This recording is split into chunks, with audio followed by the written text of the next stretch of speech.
The antique pink and purple colors that we're going to make today have helped me make some of the most incredible roses. I am so excited about this pattern and these colors, and I'm excited to tell you about it.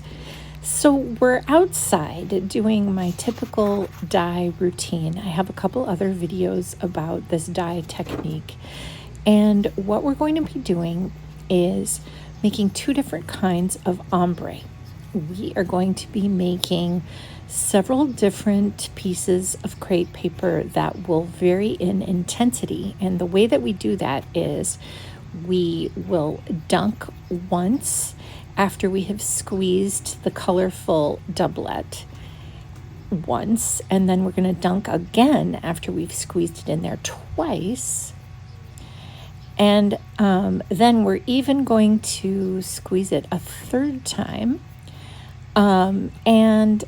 Because we are dipping the white doublet in different intensities of this alcohol and water mix, the different stacks of paper are going to also vary in intensity. So they themselves constitute an ombre.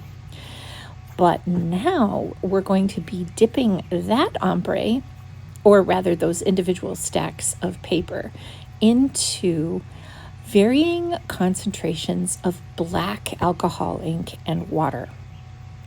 Let me start at the beginning. We're using doublette paper that I have cut in half into strips. I have taken them out of the fold and made them into little packets. I take them out of the fold so that they absorb the alcohol and water more easily, which helps them take the color but also give up the color. We're using one fold that is colorful, and it was a lavender and purple pink, and then we're using another fold or two that are white. And so this is going to give us a bouquet's worth of paper in terms of roses. We'll probably be able to make 10 different roses out of this. And what we're doing right now is we are directly applying some black alcohol ink to the to one side of the paper. And so you see the colors are an ombre from light pinkish purple to dark pinkish purple, but also each one has an ombre that is pink and black on one part toward a much lighter color on the other part. I also wanted to do, sorry, I thought I cut my arm out. I guess we're going to have my arm in there. Okay, we're not using the black alcohol ink at this point. We are just mixing water and 93% isopropyl alcohol, half and half. That's what's in the bowl. And that was what was in the bowl the other time too.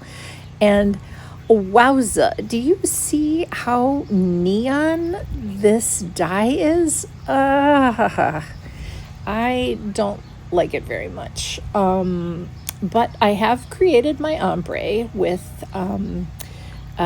several stacks of white, and also using the color from a sort of strawberry colored piece of doublet to color my white doublet. Okay, and then I'm going to add some black alcohol ink to some water and alcohol ink, so it's diluted. But it's pretty strong. Look at that. Yeah. All right. So I'm going to put that on one side only. And what that's going to do is give me an ombre on each individual packet, and then an ombre of all the packets together. Also, I ran out of alcohol ink. So what I had done is just diluted it. I sucked up some of the alcohol and water from the bowl into the alcohol ink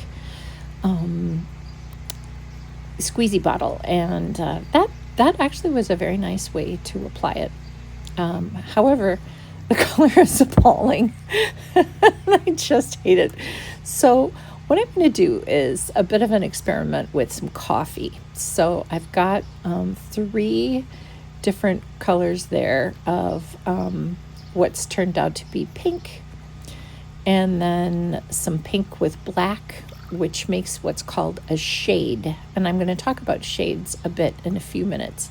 And look at how nicely the coffee has toned down that neon pink.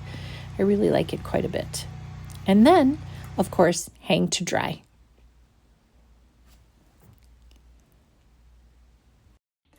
The paper is dry, and it has been for a few weeks. I had a bit of a delay in getting back to this topic. And what a gift to come back to this project. Oh my goodness.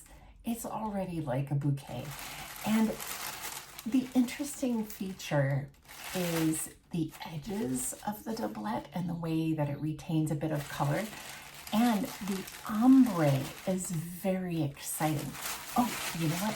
This one shouldn't be missed out. So these papers are the purple doublette and the white and the black alcohol ink. And they have a wonderful purity about them, despite the fact that they're antique. And I guess what I mean by purity, you might be able to see when you compare it to this, which came out of the coffee.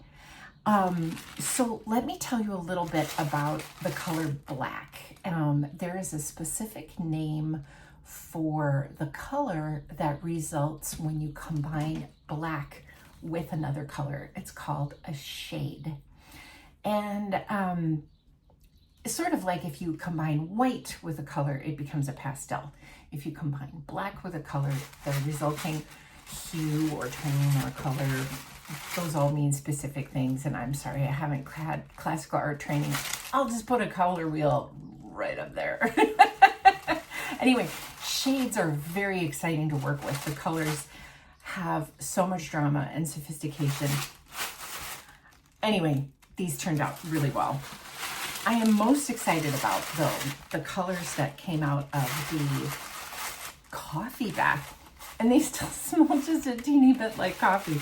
I am thrilled with how these look. And also the ombre look. We've got colors on this side and different colors on that side. And that's going to be so much fun to work with.